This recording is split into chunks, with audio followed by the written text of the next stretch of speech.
best. Even though Waze told me to go this way, there was a lot of traffic there. Yeah, sometimes the Waze gets too cute. They're like, we're going to send you up Harlem River Drive, and then you got to go backwards in reverse and then do a U-turn to save yourself 90 seconds. Y'all, we have who you are. We have a great show. Who do we have coming up? Listen, 1 hour from right now, we're going to be talking to the Secretary of State, Mike Pompeo. He's down in Orlando. He is appearing today with the VFW. We're also going to talk to him about what is going on with El Salvador. And it sounds like Chuck Schumer wants to go down and talk to the president. And the president says he's going to do it ASAP. Yeah, I mean, we need multiple fronts to attack what's happening at the border, what's happening in Central America, and it looks like the Secretary of State's up to the task. Mike Huckabee's going to be here live, and one of the most consequential new congressmen to go into Capitol Hill, Congressman Dan Crenshaw, will be here and talk about the situation from the Texas perspective. That's right. They're going to be talking about policy. We also have two amazing interviews coming up, too. We have this one guy who couldn't see colorblind. Folks give him the glasses, and he sees for the first time the American flag, and he gets emotional about it. We also have a couple. If the president shows up at your wedding, pretty cool, right? That's a great gift. Absolutely. But then again, if you have your wedding reception at one of the president's clubs during the summer, particularly Bedminster, New Jersey, there's a real good possibility he's going to show up, and he did just that right there as he kisses the bride. She's saying, "You are the best, you are the best," and everyone's chanting USA. I'm surprised going to be with us at 7:30. Because the president's the only one without a tie. I'm surprised the couples didn't protest that. You have a certain dress code. Right. They should have asked him about that. You're right. See, I'm always seeing the other side of the story. It's one of my gifts. Meanwhile, coming up now, President Trump wants to meet with Chuck Schumer as soon as possible, as Steve alluded to, after his trip to the southern border. The Senate finally waking up to the problems there. That's right. It comes as another Democrat breaks from his party's narrative about immigration detention centers. Griff Jenkins joins us live from Washington, where he is wearing a necktie. Good morning to you, Griff. Good morning, Steve, Ainsley, and Brian. Look, what's happening at the border really depends on who you ask. Senate Minority Leader Chuck Schumer caught the president's attention after that visit on Friday to McAllen, Texas, where he decried a culture of inhumanity in treatment of migrants. Caused the president to tweet this last night, saying, based on the comments made by Senator Schumer, he must have seen how dangerous and bad for our country the border is. It is not a manufactured crisis, as the fake news media and their Democrat partners tried to portray. He said he wants to meet. I will set up a meeting ASAP. The president also noting that Schumer missed chaos just a few miles away from where he was touring nearly 50 migrants rushing the border on the Far International Bridge, clashing with Border Patrol agents. And then getting little attention was another visit by lawmakers on the same day to the same location. Members of the Bipartisan Problem Solvers Caucus, led by Minnesota Democrat Dean Phillips, who saw the horrible conditions created by this crisis.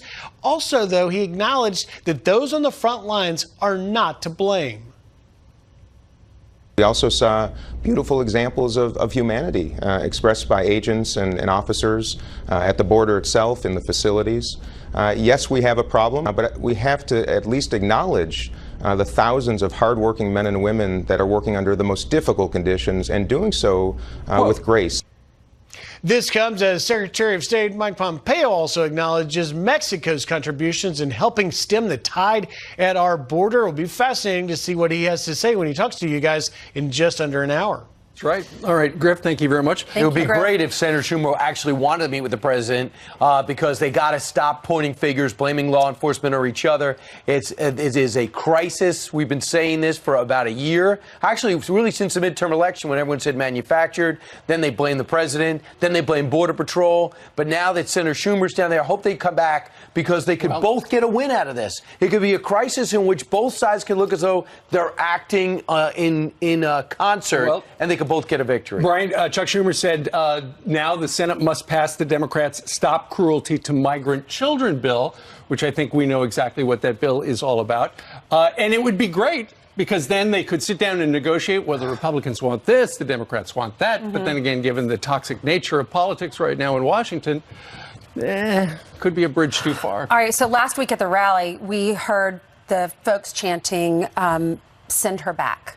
So the president spoke for, an hour and a half at that rally almost, and that's what the media focused on. So we knew the Sunday shows were going to focus on it, right? And they did. They talked about race, race, race. Here is a little montage of some of what you missed over the weekend if you weren't watching. Raw, racist politics. It's a tactic Trump has deployed so many times before. It's good to know that racism means that you're incredibly patriotic in 2019 America. Why doesn't the president, as a matter of principle, say unequivocally that non-white Americans are just as American as anyone else? We have to start calling his supporters racist as well. This is division. This is pure racism and marginalizing people. So the worst out of all those, I mean, it was unbelievable. Like, there's no Iranian crisis. Like, there's nothing to focus on at the border. It was all about that one line in that one sentence. I'm amazed, too, outside a question from George Stephanopoulos on it, no one, like, just ran down all the things the squad have been saying, and to be kind, say, controversial, that led up to this, that led up to the president saying what he said. But the biggest brawl was Liz Cheney. Margaret Brennan was relentless to Liz Cheney. I don't think she knew who she was dealing with. Well, and, you know, Liz Cheney is the highest-ranking Republican woman in Congress. And she said, look, Margaret, it's not about race. It's about policy. That's what the president has a problem with. He also has a problem with the way the mainstream media is biased against him. Here's Liz Cheney versus Margaret Brennan. I think the news media really wants to make this about race. You just did it. This isn't about race. It's not about gender. It's not about religion. These members of the House of Representatives fundamentally believe in policies that are dangerous for this nation. And as Republicans, we are going to fight against those, even if the mainstream media accuses us of racism when we do that. I know you guys don't want to. You don't want to focus on the fact that there are substantive differences. You also don't want to focus on the... I let you ask me the question.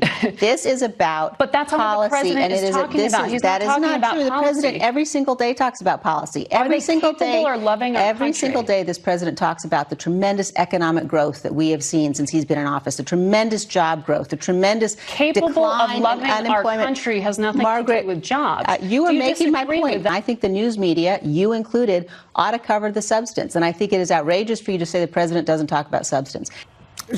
She also said that the chants at that particular rally were absolutely wrong and should not have happened. So Margaret Brennan, I timed it. It was about 6 minutes of her asking questions about race, and then at the end of that, she said, "Well, we ran out of time to talk about Iran." And Liz Cheney said, "Well, you should have asked about Iran sooner because that's a policy issue. We're here to talk about policy." She said, "You guys want to make it about race. You don't like the president, so you want to make it about race." She said, "It's not about race." She said, "We're going to be focused on substance and policy, and we're going to continue to do that." I tell you what, if you were going to come and argue with Liz Cheney about anything at any time, you better come loaded and ready to go, because she wiped the floor with Margaret Brennan. Well, then how about... would not stop asking the same question 9 different ways. So this is what she asked. Why doesn't the president say non-white Americans are just American as anyone else? To say send her back, is that patriotic? He tweeted, 4 congresswomen are not capable of loving our country. Not capable of loving our country? Should Americans find comments from the president acceptable? Then she goes on to talk about the rest of the world. She said the rest of the world's watching. They're condemning us. Canada's prime minister, she does a quote.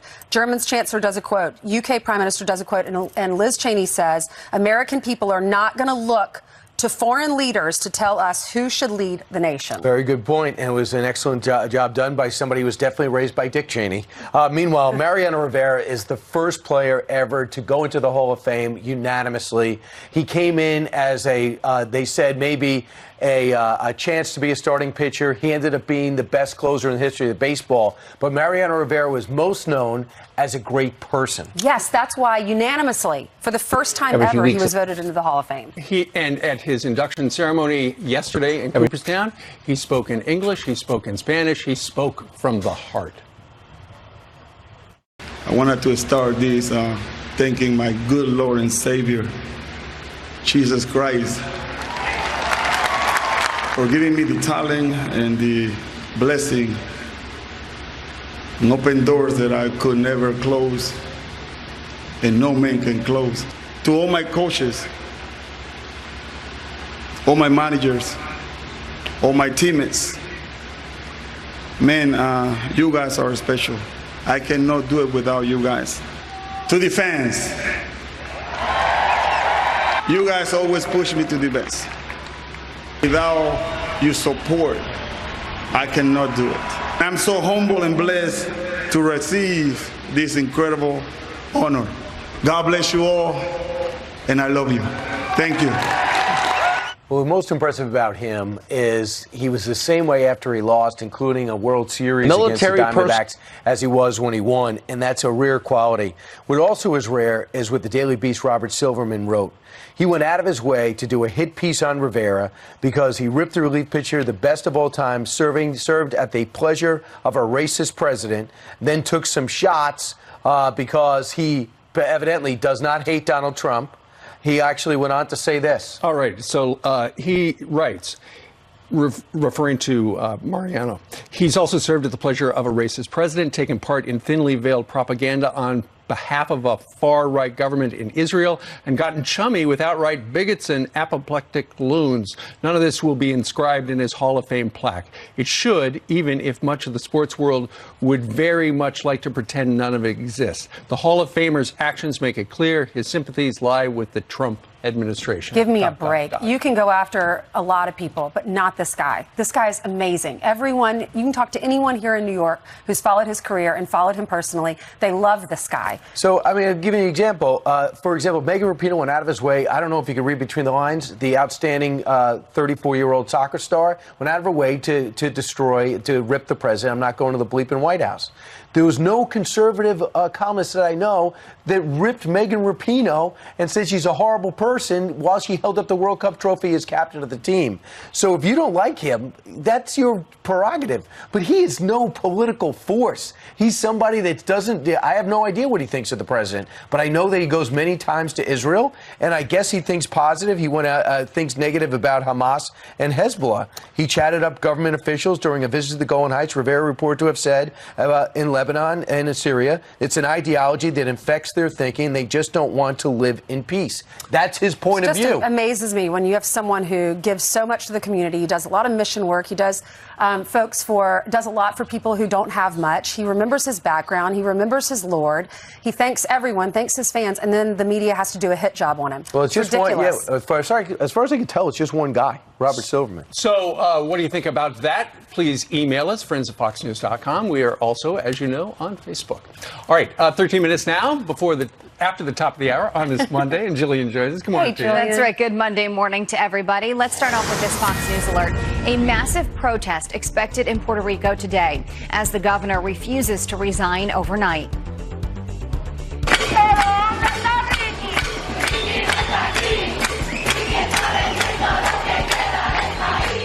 Hundreds of thousands of people are expected to take over one of the island's busiest roads, hoping to convince Governor Ricardo Rossello to step down. He's facing fierce criticism for a leaked text message with misogynistic and homophobic language and mocking hurricane victims. National Security Advisor John Bolton meeting with Japanese officials overnight as tensions rise with Iran. Iran's foreign minister now claims Bolton is to blame for Tehran's seizure of a British oil tanker, tweeting in part, quote, having failed to lure Donald Trump into the war of the century, John Bolton is turning his venom against the UK in hopes of dragging it into a quagmire. Iran also accusing the U.S. of economic terrorism for imposing sanctions on Iran and Venezuela. Bolton firing back on Twitter against Iran's support of a, quote, illegitimate regime. And turning now to extreme weather, several states could see flash flooding and damaging winds as a deadly heat wave finally comes to an end. A cold front is expected to push through the Midwest and Northeast today. The extreme heat is now linked to 6 deaths. It's also blamed for a major power outage affecting thousands in New York City and roads in South Carolina buckling in the soaring temperatures. Of course, Janice is keeping a track of all of this, and she will keep us updated. Cooler today here in the Big Town. Deplorables. The racist, sexist, homophobic, xenophobic, Islamophobic, you name it. We're going to put a lot of coal miners and coal companies out of business. I won the places that are optimistic, diverse, dynamic, moving forward. And his whole campaign, Make America Great Again, was looking backwards. There you've got Hillary Clinton's infamous remarks about middle America and other things did not resonate well on the campaign trail, and yet one Democratic operative is taking on a similar tactic. A California regional director tweeting, quote, you know who is not grateful enough? Rural white Americans. They are heavily subsidized, drowning in federal largesse, blessed with political affirmative action and overrepresentation, have all their bills paid by cities in blue states, but they whine and yell constantly. Here to react is Jason Emmert, the chairman of the Young Republican National Federation and somebody from rural America. Absolutely. Thanks for having me on, Steve. Really appreciate it. What do you make of what this guy's talking about? I have no idea what he's talking about, but it's typical of coastal liberal elites who've probably never spent any time in rural America, seemingly more out of touch with modern Americans. And it is a strategy we do see in politics a lot, and that is to pit one class of Americans against another. Yeah, absolutely. It's a typical Democratic strategy. They need to have strife and division in order for them to find victims and promote victimhood within their party. This is not something that I believe Republicans stand for, and I don't believe the millions of Americans stand for it either. It was rejected soundly in the 2016 election with Hillary Clinton. Well, for this Democrat to be saying these things about rural America, when you look at how Trump did in rural America, according to Pew Research, Trump won small towns and rural America, claiming 62% of the votes, while Hillary Clinton received 34%. What was it about Trump's message back in 2016 that wound up a margin like that for him? As a rural American voter, maybe I can speak to this. It's people that were in my community, communities like mine all across the country, that felt like they finally had someone speaking on their behalf, that was going to go to Washington to overturn the crony capitalist system that has persisted within our government for a long time. And Trump really spoke to that, and it resonated all over the country. And that's why he won rural America. Listen, I'm from Kansas. I was the former president of the Future Farmers of America in Clay Center High School in Kansas. The people of rural America traditionally don't look to Washington, D.C. for a handout. They try to figure out how to do it themselves. No, rural Americans love their independence. We love our individual sovereignty, and that's what the Republican Party has been about. The Democrats want to continue to have a federal government that's so large, it takes care of them from cradle to grave. And that's not the American way, and it's not what President Trump or the Republican Party is offering. Jason, do you think this is a preview of the 2020 race? I absolutely do. They learned nothing from 2016. They're going to continue to make the same mistakes, and they're going to lose resoundingly again, and President Trump's going to win re-election in 2020. All right. Jason, we thank you very much. He's the chairman of the Young Republican National Federation. Thank you very much, Steve. Thank you, sir. All right. Meanwhile, 6:22 here in New York City. A powerful moment caught on camera. A colorblind firefighter holding back tears after seeing the American flag in color for the very first time. Watch.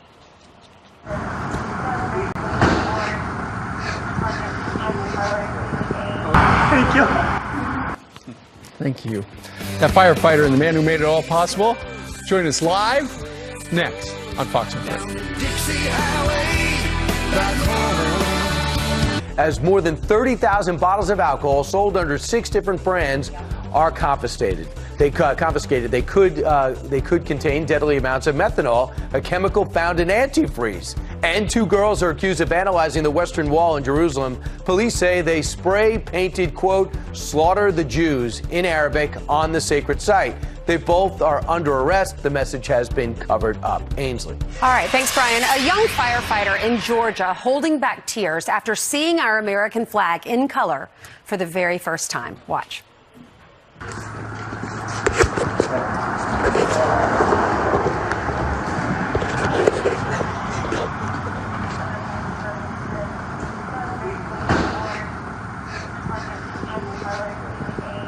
Thank you. So sweet. The heartwarming moment made possible by fellow firefighters who chipped in to buy their friend Spencer a pair of corrective glasses. Joining us now is Douglas County firefighters Spencer Carradine, who received the glasses, and Jordan Gardner, who helped make that moment possible. Hey guys, thanks for being with us. Good morning. Good morning. Spencer, I see you're wearing the glasses. What was that like for you? It was crazy. It was beautiful. I don't even know how to put it in words, to be honest with you.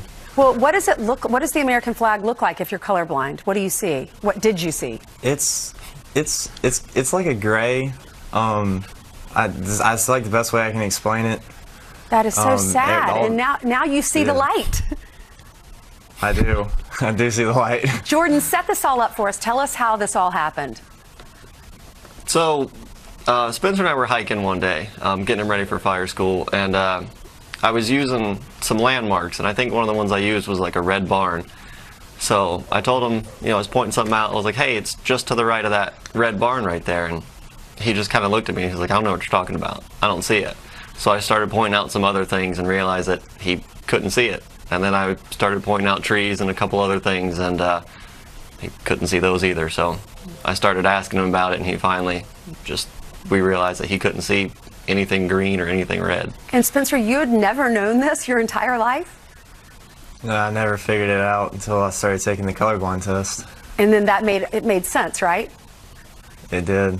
So what was it like to see the red, white, and blue for the very first time? Why did you get so emotional?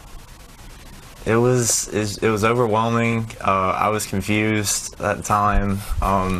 And I didn't even know how to say how appreciative I was to be able to have that moment and share it with my brothers and sisters at the fire department. Jordan, tell me about these glasses. I know you did a lot of research to find out, because we hear colorblind, we don't think that there's anything you can do. You just have to live with it. But apparently you had done some research. Yeah, I'm the same way. I had no idea, what could be done about it. I didn't really know much about it. But like I said, when we were hiking, I looked out and saw all these colors and everything, and I love doing stuff like that, seeing all the colors, the fall and stuff like that. And when he couldn't see it, I wanted to be able to fix it. So I started doing some research. It took me a couple months to actually research which ones were going to work, what types of color blindness he had, because he's got 2. And then I special ordered those glasses, like I said, and when they came in, I told everybody at the fire department, what I wanted to do and that I bought these glasses. They all, thought it was awesome and just started chipping in, so it turned into kind of a thing from our station, our department. How much are the glasses? Are they expensive? They are. They're just north of $400. Wow. Spencer, I know that you told people when you realized you were colorblind. People would ask you, what's the one thing you'd like to see in color? And what was your response? It was the American flag. I always wanted to see it in color. What does the American flag mean to you? It means everything to me. If something was going to change for me, I wanted that to change with me. So it's beautiful. Well, Jordan, you're a great guy. Everyone at the fire department, hats off to all of you. Thank you for what you do, but thank you for being a good person. But Spencer, I'll tell you, they wouldn't have done this for you if they didn't love you and if you weren't a good person too. So thank you both for being here with us, sharing your story. It's inspiring. Thank you very much. Thank you. You're welcome. 31 minutes after the top of the hour, Robert Mueller set to testify in just 2 days. The Democrats are convinced he's going to prove President Trump committed a crime. This is a president who has violated the law 6 ways from Sunday. The report presents very substantial evidence that the president is guilty of high crimes and misdemeanors. Dan Bongino says the wedding at his Bedminster, New Jersey golf club over the weekend. The couple, they're huge fans of the president. They got engaged at the club and even had Trump-themed place settings. All right, so it was making so much noise he came down to tell them to quiet down. Is that what happened? No, it was a welcome crash, though. The bride sent the president multiple invites and was hoping he would show up. The couple will join us live next hour because he did and stole the show. Look at that. All right. So one of the few times you see the president not golfing without a tie. Can you imagine that? The president just shows up at your wedding. Yeah, that's what happens when you go to the president's place. That's right. All right, let's bring in Dan Bongino, Fox News contributor, former New York City cop, former Secret Service guy, author of the book Spygate, The Attempted Sabotage of Donald J. Trump. Mr. Bongino, good morning to you. Good morning, Dan. Good to see you all on this Monday morning. Good to have you. Well, it's going to be a big week on Capitol Hill. On Wednesday, Robert Mueller is going to be testifying. Democrats are salivating, but then at the same time, Republicans are thinking, hey, this is finally our chance to ask him, hey, when did you realize that the lovebirds, your FBI lovebirds on the team, hated Donald Trump so much?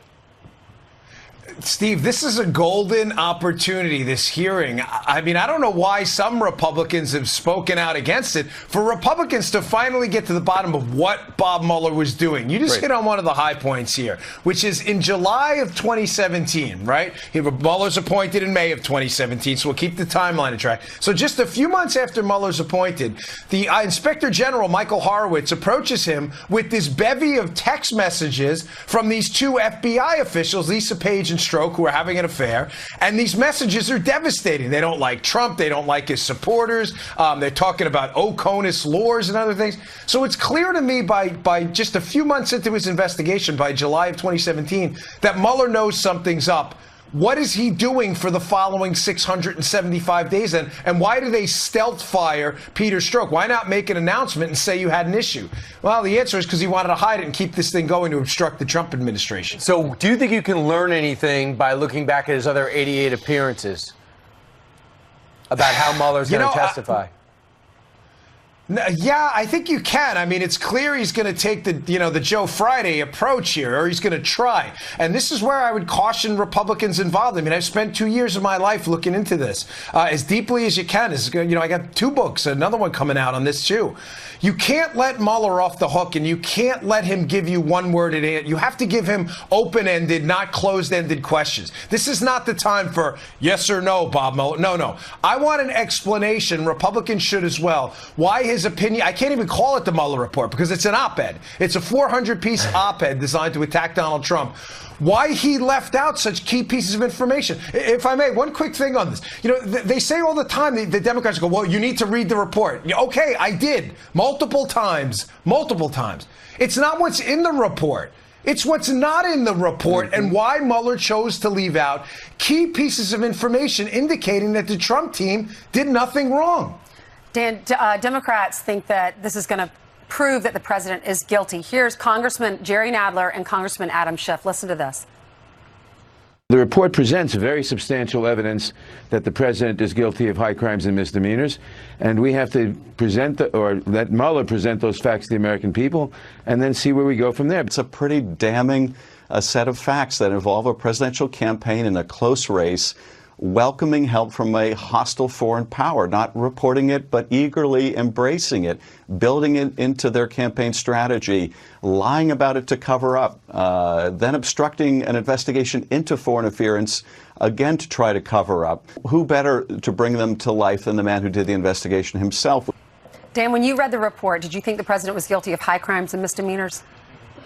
No, and with Schiff, and I'm really sorry, America, that you have to listen to these two people because they really are a disgrace to the Congress.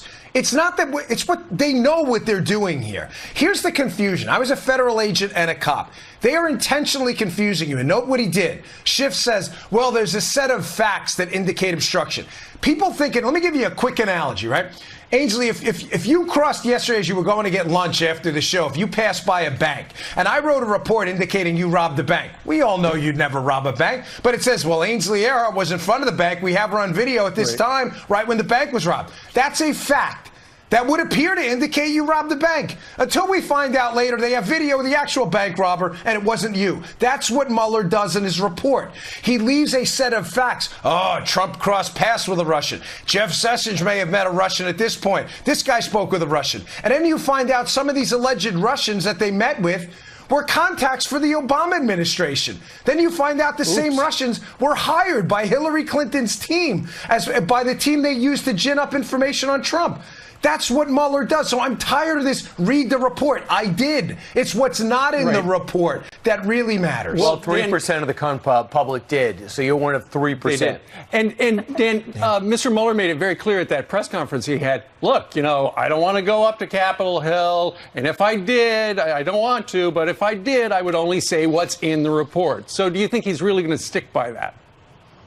I don't, because he can't keep this, Steve, he can't keep his own story straight. Bob Mueller's story has changed on why he failed to exonerate Trump on obstruction, which is an absurd legal standard, by the way. It's changed a few times. Remember, he already told Bill Barr it had nothing to do with this OLC memo, and then he gets up at the press conference and says, oh, the OLC memo did it, and then has to issue a correction later on, re-correcting his correction, saying, no, it wasn't the OLC memo. He can't keep his own story straight. My sense is that maybe he oversaw this. He wasn't actually that involved in the whole investigation, and they're going to focus on Bill Barr and what Bill Barr said and that interaction that we really don't know about yet. Meanwhile, there's an op-ed in the LA Times that I think is worthy of your examination. And here's an excerpt from it. It says, the Democrats' squad in fighting extremism may save the nation. So that's the premise. the 4 freshmen who even have Democrats rushing to get their message out above theirs somehow will save the country. You know, Brian, I read the piece this morning, and if you really want to get furious quickly and you're a sane, sentient being, read this. It hits all the low points. It really does, and it reminded me that we share absolutely nothing in common anymore with the radical far left. And when I say what I mean by it hits all the low points, you know, you're all racist, you're all deplorables if you support Trump. Trump's a criminal. There's evidence of obstruction. It's an example that the far left is so far off the deep end. You know, I just don't see any rapprochement here politically where we're going to meet in the middle. I just don't. We share nothing in common, Brian. Nothing with these people. They, you know, the best way to sum this up is this. You know, we think liberals are people with bad ideas, right? These radicals think we're bad people with ideas. There's a chasm between those two things. There is no meeting in the middle. They genuinely dislike us. And when you read that piece, you'll see it. Well, Democrats got to find a way to get their message out above theirs, unless they want to adopt their message, which could be interesting. Oh, it's going to be tough. They combined have millions of Twitter followers, and AOC and the squad has show no inclination whatsoever, you know, to genuflect in front of Democrat power. So this infighting, this may destroy their party, not ours. But the piece is really it's insane. Some of the stuff in there, it boil your blood. Dan Bongino, thank you for joining us today. Thank you, Dan. From Palm City, down Always in good to Florida. see you. And it was Brian that robbed the bank. It was not me. Right, yeah. It's until you see the video. Yeah. Right. I've been looking at the bank's Ring doorbell, and there he is. That's true. All right, hello. Hello. Hey, Good morning, everyone. Let's get you caught up on some of your headlines that we're following, and we begin here. The family of a North Carolina woman found murdered in Canada is begging for clues as the search for a killer intensifies. I want this to be personal. This was someone's son, someone's daughter. Police believe China Deese and her Australian boyfriend, Lucas Fowler, were killed after their car broke down on a road trip. Investigators hope photos of their abandoned van, you see it right here, could bring forth new information. A family is sounding the alarm about a Santa Claus-themed phone app. They say the program, called Santa Call and Text You, sent inappropriate messages to their 8-year-old. I was just in complete shock. It made me sick to my stomach. I feel like my daughter was violated. The app is meant for kids to chat with Santa Claus, but a North Carolina family says when their daughter texted hi, it sent her a message saying, "What are you wearing?" They reported the app to police. 2020 hopeful Bernie Sanders will pay his campaign staffers the same $15 minimum wage he wants for all Americans. Because we're going to raise the minimum wage to a living wage. We have got to raise the minimum wage. To raise the minimum wage to a living wage. But now Sanders is getting slammed for limiting staffers' hours to make it happen. Sanders tells the Des Moines Register he's very proud to be the first presidential candidate to negotiate this kind of deal. Taylor Swift fans throwing shade at Senator Kamala Harris after she attends a party for rival music executive Scooter Braun. Many people warning Harris would lose voters for the appearance at his Los Angeles mansion. Swift recently slammed Braun for stealing her masters after he purchased her former label.